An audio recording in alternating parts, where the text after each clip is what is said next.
All right, what's up, everybody? Today I'm presenting the movie Come and See. This is a Soviet war drama following the journey of 13-year-old kid named Floria. Hope you guys enjoy.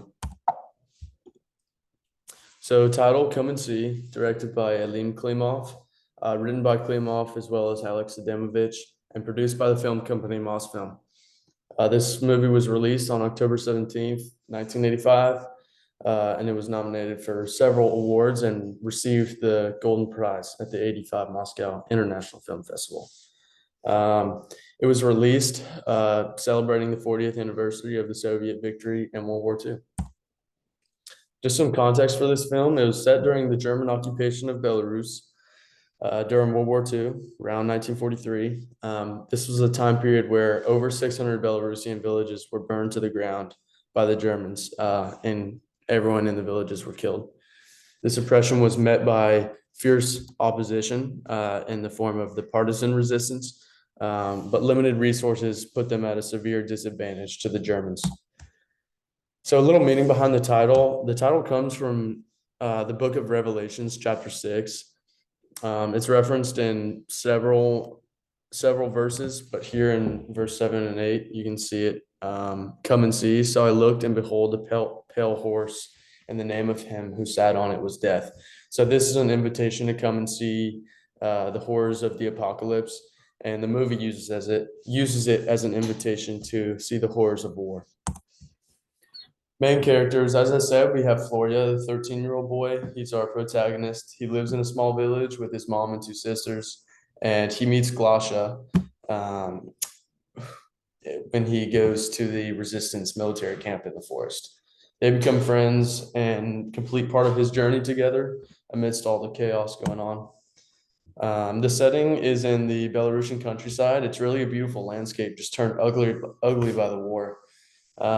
It's characterized by dark, mysterious forests and constant gloom. The director was careful in deciding to film during the wintertime months where the sky would be the grayest and the least amount of daylight hours.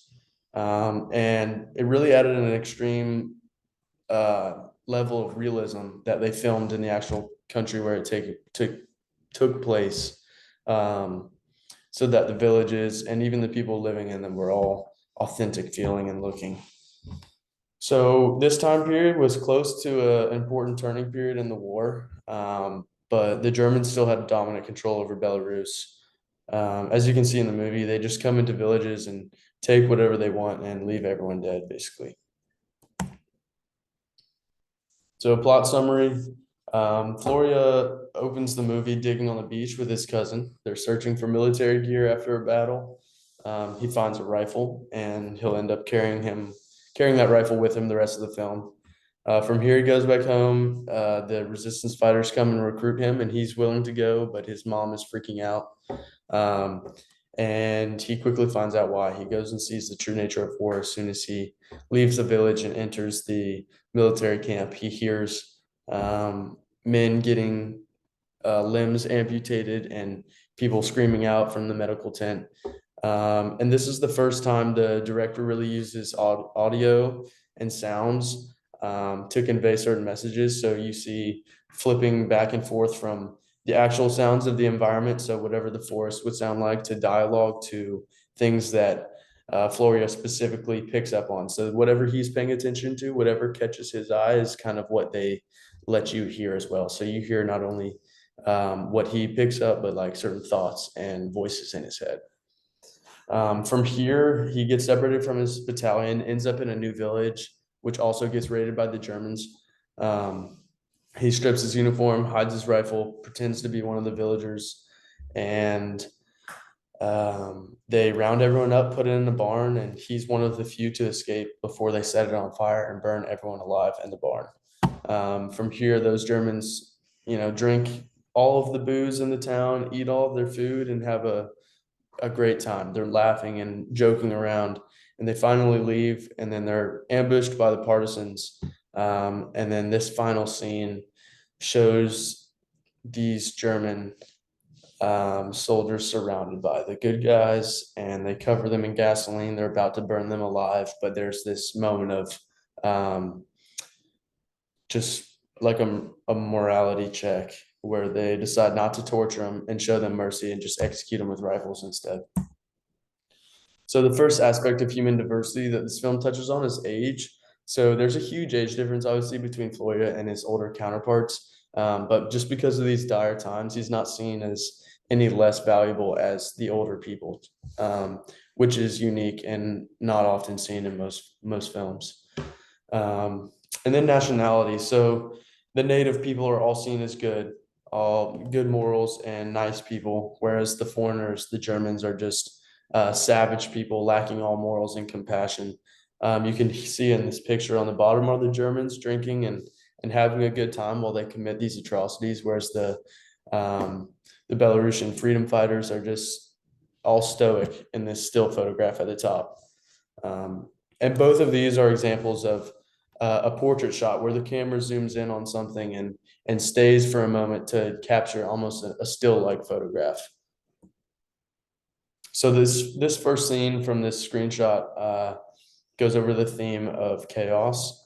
And so this is just after the pair finds his village to be completely slain in the beginning of the movie. They cross the bog to get to where the survivors are taking refuge on this island. And he is surrounded by sights and sounds that are horrific, and he starts to lose his mind. You can hear voices in his head screaming at him. He feels the guilt and the blame for everyone dying. And the mise en scene is set up to where you feel like connection and intimacy between him and Glasha, and then complete disarray around him. He begins to lose his mind. He covers his head and shoves his ears down in the mud. And then from here is when he sets off to find food for the survivors. So the plane and fog are both two important symbols in the movie. They both symbolize imminent danger, mystery, and the fog of war, which is just general uncertainty of what's about to come from the enemy. And Klimov places these symbols at critical times just before the climax of a scene. So just before some peak action is about to occur. So by the end of the movie, you can see the toll that this violence has taken on his body and his psyche. You can see his mind is rattled, his eyes look empty, his body looks fatigued, and the wrinkles on his skin done by a good job with the makeup team just to show that he's aged and he's not the same little boy that he was when he started. Yeah, and so I'd say the overall goal of the movie was to expose the cruel reality of war. And Klimov did a great job conveying these using a variety of cinematic techniques, namely the realistic visualization of action. So the combat scenes were filmed from either a first or a third person camera angle, which made it really real, along with being filmed in actual Belarus, where it's a realistic setting. Close-up portrait shots to really emphasize emotion and whatever each actor was feeling at the time. And then sound effects and auditory symbols that really help convey these messages as well. At the top here is a quote from one of the writers, and they felt like they needed to leave this movie behind. They knew some people wouldn't be able to watch it because of how atrocious some of the scenes are. But they wanted to leave it behind as evidence for the atrocities that happened during World War II, and as a plea for peace. Thank you guys, and I hope you enjoyed.